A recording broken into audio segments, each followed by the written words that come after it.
Shalom Bapak Ibu Saudara-saudara yang dikasihi Tuhan. Perkenalkan, nama saya Daniel Ivianto dan saya seorang pewarta dari BPK PKK Surabaya. Dan saat ini Tuhan sedang menempatkan saya di komunitas HSM untuk terus diproses dan bertumbuh semakin serupa dengan Kristus. Hari ini saya akan mengajak Bapak Ibu dan Saudara sekalian untuk merenungkan suatu perubahan yang harus kita persiapkan agar kita siap menerima berkat-berkat yang siap dicurahkan oleh Tuhan dalam kehidupan kita. Sebelumnya kita ajak kita semua berdoa bersama-sama. Di dalam nama Bapa, Putra dan Roh Kudus. Amin. Terima kasih Allah Bapa di surga, Engkau telah memberikan kerinduan bagi kami untuk merenungkan kebenaran firman-Mu. Biarlah firman-Mu ini yang tidak pernah berubah, mampu mengubahkan hati kami, sehingga kami semakin serupa dengan Engkau. Segala perenungan kami yang mendengarkan, juga hamba-Mu yang akan mewartakan, kami serahkan di dalam satu nama yang penuh kuasa, Tuhan kami, Yesus Kristus, sebagai Tuhan dan penebus kami. Amin. Di dalam nama Bapa, Putra dan Roh Kudus. Amin. Bapak, Ibu, saudara sekalian, berubah adalah suatu hal yang kurang kita sukai sebagai manusia. Dan ternyata dalam kita mempersiapkan diri kita untuk dapat menerima berkat-berkat Tuhan, Tuhan sering membuat kita harus berubah terlebih dahulu. Baru Tuhan akan mencurahkan setiap berkat-berkatnya dalam kehidupan kita. Kita akan merenungkan satu ayat dari Markus 2 ayat 18-22. Saya akan bacakan untuk kita semua. Pada suatu kali ketika murid-murid Yohanes dan orang-orang Farisi sedang berpuasa, datanglah orang-orang dan mengatakan kepada Yesus, "Mengapa murid-murid Yohanes dan murid-murid orang Farisi berpuasa, tetapi murid-mu tidak?" Jawab Yesus kepada mereka, "Dapatkah sahabat-sahabat mempelai laki-laki berpuasa sedang mempelai itu bersama mereka? Selama mempelai itu bersama mereka, mereka tidak dapat berpuasa. Tetapi waktunya akan datang, mempelai itu diambil dari mereka, dan waktu itulah mereka akan berpuasa. Tidak seorang pun menambalkan secarik kain yang belum susut pada baju yang tua. Karena jika demikian, kain penambal itu akan mencabik yang baru akan mencabik yang tua, lalu makin besarlah koyaknya. Demikian juga, tidak seorang pun mengisikan anggur yang baru ke dalam kantong kulit yang tua. Karena jika demikian, anggur itu akan mengoyakkan kantong itu, sehingga anggur itu dan kantongnya dua-duanya terbuang. Tetapi anggur yang baru hendaknya disimpan dalam kantong anggur yang baru pula." Demikianlah sabda Tuhan. Terpujilah Kristus.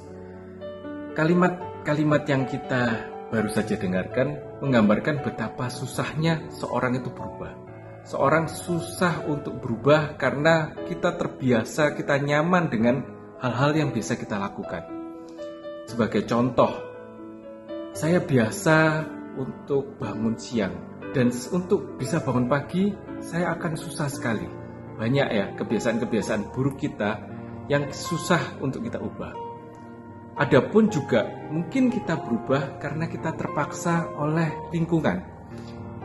Jika kita berada dalam lingkungan yang rajin, kita akan menjadi rajin. Kita berada dalam lingkungan yang dalam tanda kutip rohani, kita akan menjadi rohani. Tetapi dalam hati kita nggak sungguh-sungguh berubah.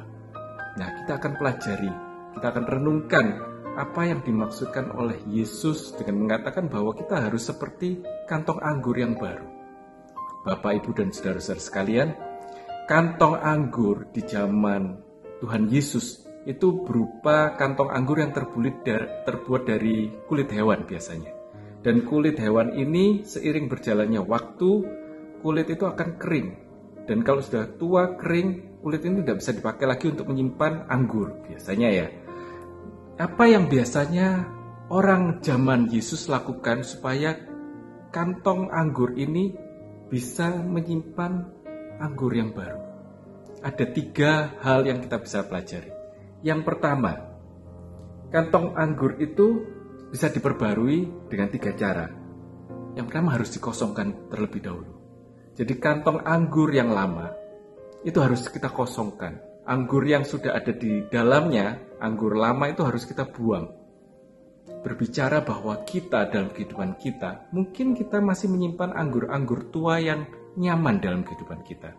Bisa berupa kepahitan, bisa berupa rasa malas kita, bisa berupa kenyamanan kita. Nah, hari ini Tuhan ingin kita untuk membuang anggur lama tersebut. Memang ya, kalau kita bicara anggur lama, itu anggur lama dikatakan bahwa anggur yang enak. Kita pun ditantang untuk membuang hal yang mungkin bagi kita ini nyaman. Tetapi ada saat-saat tertentu bahwa Tuhan ingin kita membuang hal tersebut supaya kita lebih siap menerima berkat-berkatnya Tuhan yang sudah disiapkan buat kita semua.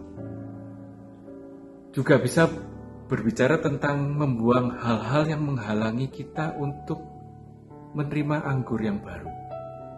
Kebiasaan kita, aku sudah biasa nggak ke gereja hari Minggu, atau aku sudah biasa kok hidup dengan seperti ini aja, nggak perlulah mendengarkan firman lebih banyak lagi. Jadi coba kita pikirkan, anggur lama apa yang akan kita buang supaya kita siap menerima berkat-berkatnya Tuhan. Yang kedua, dalam proses supaya kantong anggur itu bisa dipakai lagi, biasanya orang akan merendam kantong anggur ini di dalam satu cairan. Dia ditenggelamkan, ditenggelamkan dalam satu cairan khusus supaya kantong anggur ini kembali fleksibel, kembali bisa dipakai. Berbicara bahwa untuk kita bisa menjadi kantong anggur yang baru, kita harus dicelupkan, kita harus direndam, tenggelam dalam apa? Dalam kasih karunia-Nya Tuhan. Lewat firman-Nya, lewat saat teduh kita, lewat kita datang ke persekutuan doa, lewat ekaristi, kita harus selalu direndam dalam hadirat Tuhan. Dan setelah direndam, biasanya kantong anggur ini akan dibersihkan. Berapa banyak dari kita saat kita mendengar firman dalam persekutuan doa atau kita merenungkan sebuah firman, kita akan merasa diri kita dibersihkan. Kita seperti dikerik, kita pelan-pelan dikerik. Setiap dosa-dosa, hal-hal yang tidak berkenan di mata Tuhan akan dibersihkan.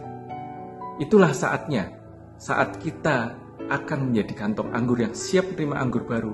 Kita akan direndam dalam kasih-Nya, dalam hadiratnya, dalam firman-Nya, dan kita akan dibersihkan, kita akan dikerik satu persatu. Mungkin gak enak, bagi kantong anggur pasti sakit sekali, tapi ini adalah persiapan kita menjadi kantong anggur yang baru. Yang ketiga dan yang terakhir, saat kita sudah siap, kantong anggur itu sudah dibersihkan, kantong anggur itu sudah direndam, kantong anggur itu sudah siap akhirnya menerima anggur yang baru. Anggur itu kan pasti akan dituangkan ya ke dalam kantongnya. Kantong itu akan penuh. Tetapi Bapak Ibu dan saudara sekalian, kalau kantong anggur itu dibiarkan penuh dan tidak dituangkan kembali, maka anggur itu juga akan menjadi anggur yang lama di dalam kantong anggur yang baru. Jadi saat kita sudah siap menerima berkat-berkatnya Tuhan, saya percaya Tuhan akan memberikan buat kita berkat-berkat yang luar biasa. Kita juga ditantang untuk terus menuangkan, mengosongkan kantong anggur itu kembali.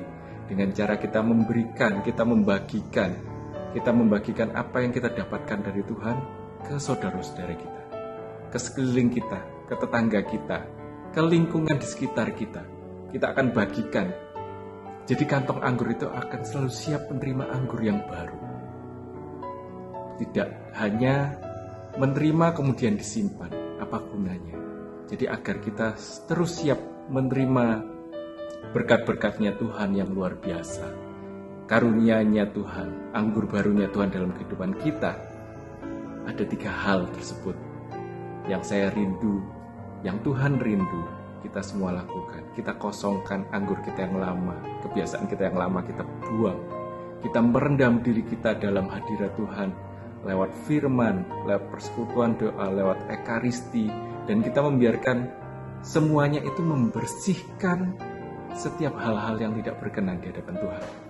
Dan ketika kita sudah diberikan anggur yang baru, berkat yang baru, kita juga diajak untuk menyalurkan kembali untuk orang-orang di sekitar kita, untuk orang-orang yang dicintai oleh Tuhan, jiwa-jiwa di sekitar kita, sehingga kita akan selalu siap menerima anggur barunya Tuhan.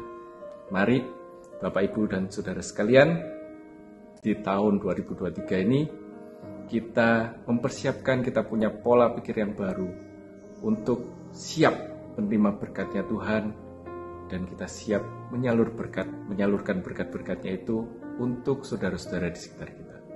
Tuhan Yesus memberkati kita semua. Saya rindu kita bersama-sama berdoa juga. Dalam nama Bapa, Putra, dan Roh Kudus. Amin. Allah Bapa yang di surga, kami bersyukur jika Kau rindu mencurahkan anggur baru kepada kami. Ajar kami untuk kami siap menerima setiap anggur baru itu, dan kami siap juga menyalurkan anggur baru itu untuk orang-orang di sekeliling kami.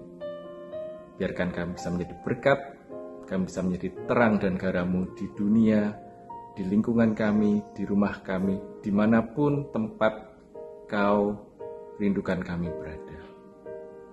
Doa ini kami serahkan di dalam satu nama, Tuhan Yesus yang sudah bangkit dan mencintai kami semua. Amin. Di dalam nama Bapa, Putra, dan Roh Kudus. Amin. Tuhan Yesus memberkati kita semua.